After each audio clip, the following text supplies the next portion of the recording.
Spoon, genre study. Fantasies are stories with made-up events that could not really happen. As you read Spoon, look for characters who are not found in real life, the setting, or where the story takes place, a lesson the main character learns, set a purpose. As you read, stop and think if you don't understand something. Reread, ask yourself questions, use what you already know, and look for visual clues to help you understand the text. Power words: proper, blue, useful, realize. Spoon by Amy Krauss Rosenthal. Illustrated by Scott Magoon. This is Spoon. This is Spoon's family. On Sundays, Spoon goes to visit his Aunt Silver. He has to be on his very best behavior there. She's very fancy and proper. Goodbye, darling. Ta-ta.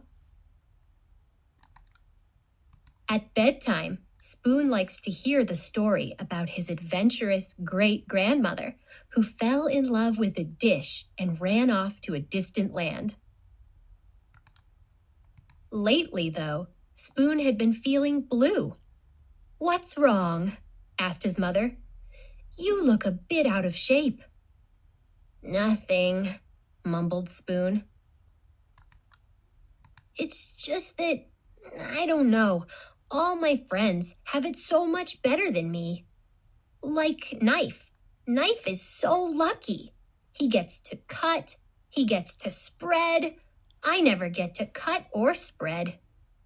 "Yes, Knife is pretty spiffy that way, isn't he?" "And Fork. Fork is so lucky. She gets to go practically everywhere. I bet she never goes stir-crazy like I do." "Fork does get out and make herself useful, doesn't she?"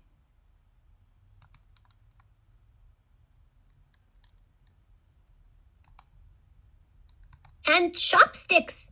They are so lucky. Everyone thinks they're really cool and exotic. No one thinks I'm cool or exotic. Those Chopsticks are something else, aren't they?" Meanwhile, if only Spoon knew what his friends were saying at that very minute. "Spoon is so lucky," said Knife. "He's so fun and easygoing. Everyone's so serious with me. No one's ever allowed to be silly with me like they are with Spoon." Clang, clang, bang. "Spoon is so lucky," said Fork. "He gets to measure stuff. No one ever does that with me." "Spoon is so lucky," said Chopsticks. "He can go places by himself. We could never function apart." That night, after bedtime stories, Spoon's mom turned off the light, tucked him in, and said, "You know, Spoon, I wonder if you realize just how lucky you are.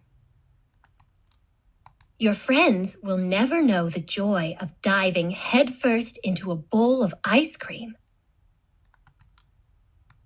They'll never know what it feels like to clink against the side of a cereal bowl. They'll never be able to twirl around in a mug or relax in a hot cup of tea." Spoon hadn't thought of it that way before. He lay awake in bed for a long time. His mind was racing. He felt so alive. There was only one thing to do. "I can't sleep." "Come snuggle." "Come, Spoon." And so he did.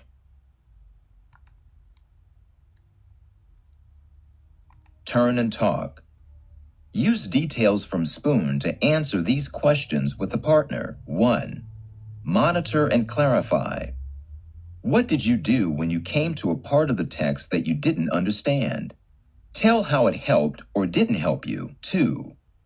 Which details in the words and pictures help you understand why Spoon feels better at the end of the story? 3. What does this story teach you about being yourself? Listening tip. Look at your partner as you listen. Wait until your partner finishes speaking before you talk. Write an opinion. Prompt. In your opinion, which character in Spoon has the most important job? Look for details in the words and pictures to help you decide. Plan. First, write which character you chose in the chart. Then write or draw reasons why you chose that character.